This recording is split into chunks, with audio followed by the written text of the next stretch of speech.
Green Lantern New Guardians number 9, written by Tony Bedard, art by Tyler Kirkham and Tomas Giorello. Last issue doesn't really matter. The group went off to do different things, I think. But the one you really need to know about is Blue Beetle. Blue Beetle number 9, and pretty much the whole Blue Beetle series up to this point really heavily tie into this issue, so check that out. So anyway, we pick up on planet Odim, the home of the Blue Lantern Corps, and we see Saint Walker there giving his little oath to the central power battery in order to charge up. And all of his brothers and sisters in the Corps are like, "Oh, Saint Walker, it's so good to see you. You are the greatest Blue Lantern of them all." And he's like, "Oh, no, I'm not. Like, we're all equal. We all are Blue Lanterns together." And they're like, "See, you're so humble. That's why you're so great."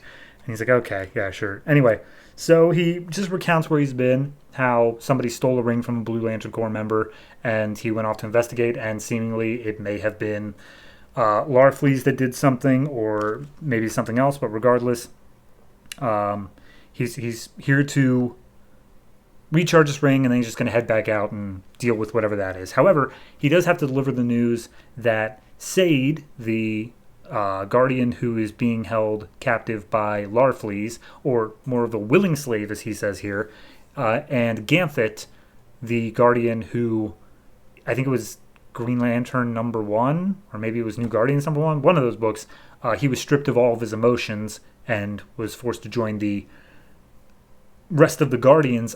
They were actually the founders of the Blue Lantern Corps, and so they mourn slightly, but they're like, well, we must bring our hope to everyone else on our own now. We must spread it across the nations. And then all of a sudden they get intruder warnings. They got multiple warships over top their planet, and they're like, we should be cloaked, right? But it doesn't matter. And we see that above the planet are just all of these Reach ships, the Blue Beetle alien race, and they're like, all right, we got Blue Lanterns down beneath. We got 5 fleets ready to attack at once, because taking on any Lantern planet's going to be a tough one, but here we go. And so they start just orbital dropping down all these scarabs down onto the planet, like actual people, but wearing the Blue Beetle pack. And one of them is Kaji Kai, who apparently has 231 confirmed planet kills. I think that means he killed entire planets, but regardless, he's like the greatest of the great. So all the Blue Lanterns start rallying, and they're like, all right, here we go, guys. We have to go defend our planet. And one of the Lanterns like, why is he Saint Walker when we're brother and sister? And it's like, oh, you're going to see why, kid. This guy knows what he's doing. So scarabs start dropping down into the atmosphere, and they activate these different modes, like defense mode, speed mode, strength mode, speed mode, or C mode, I mean. And then as they make contact with the Blue Lantern Corps, an all-out battle breaks out. So then we cut back over to Fatality, who is at the Galactic Core where Invictus's ship came through, and she's scanning it for the the heads of the Star Sapphires. And basically they're like, yeah, okay, we're picking up on the scans that it is extremely powerful, but there's no way that Invictus could have opened that on his side. He'd need help from this side as well. So then they start pondering, like, okay, well, who would have done that? Maybe somebody, because Invictus is an enemy of Larfleeze, maybe an enemy of Larfleeze is the one who opened it. And they're like, okay, well, who could that be? But then they reminisce on the fact of, like, all of the cores have had terrible, terrible things happening to them in very big ways. Like, the Green Lantern Corps had something just before the New 52 happened.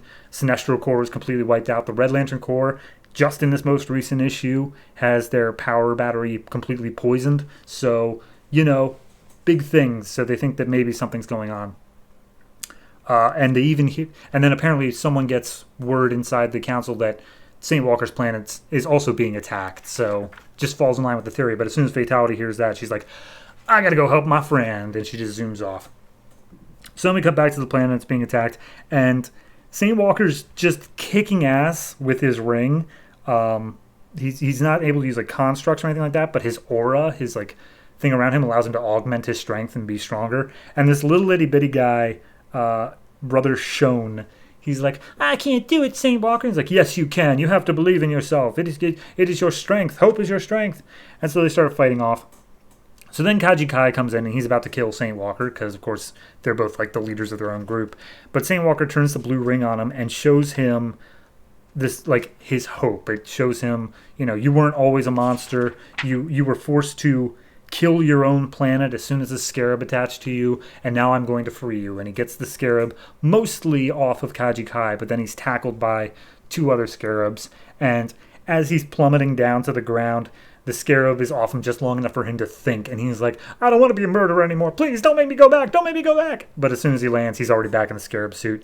And he's like, all right, reporting for duty. Here we go. So second phase commences. All the scarabs start unleashing fire on the forest, and the entire Corps is like, oh crap, okay, look, we got to get back and protect the central power battery. And Shone, you're small enough that maybe you can sneak by unnoticed. I need you to go like pretty much to the other side of the planet and then just come up and zoom your way out into space until you can find a Green Lantern. Okay? And he's like, what if I can't do it? He's like, well, you got to do it. All right, go. So then we cut to Kyle Rayner, who in the Blue Beetle issue learned that this was all going on, and he's trying to use his ring to talk to all the members of the Corps of his little group again, because he knew it can happen. So he's telling his ring to do it. And the ring's like, I don't know what you're talking about. I can't do that. And he's like, all right, do it already. He's like, okay, fine, I'll do it. So he talks to everyone, telling them that St. Walker needs help. And everyone except for Bleeze, it seems like, is on board. Indigo Tribe's doing it. Arkillo's like, all right, let's go. And Arkillo has the weaponer with him and is like, oh, wow, okay, so you're just willing to do whatever the Green Lantern says? That's kind of weird. So we cut back to the planet, and we see that Shone is making his way through the jungle. And as he comes out to the planet on the other side, the entire planet is already being cocooned by a totally different, fleet. It's all just a distraction on the one side of the planet. This is where the main action's coming. And in seeing this, he's lost all hope that they're going to win. So he loses his blue ring and plummets down to the planet. And his ring returns to the central power battery. And all the people are like, oh God, Shone's dead, isn't he? And they're like, oh, don't lose hope, don't lose hope. So they try to hold it together, and then St. Walker's like, all right, we're going to have to drop this shield we got around the power battery on the count of 3. And we see Kaji Kai is right up on St. Walker, saying how he's going to crush his skull. And he's like, all right, 1, 2, 3. And as he does, St. Walker punches Kaji Kai in the face.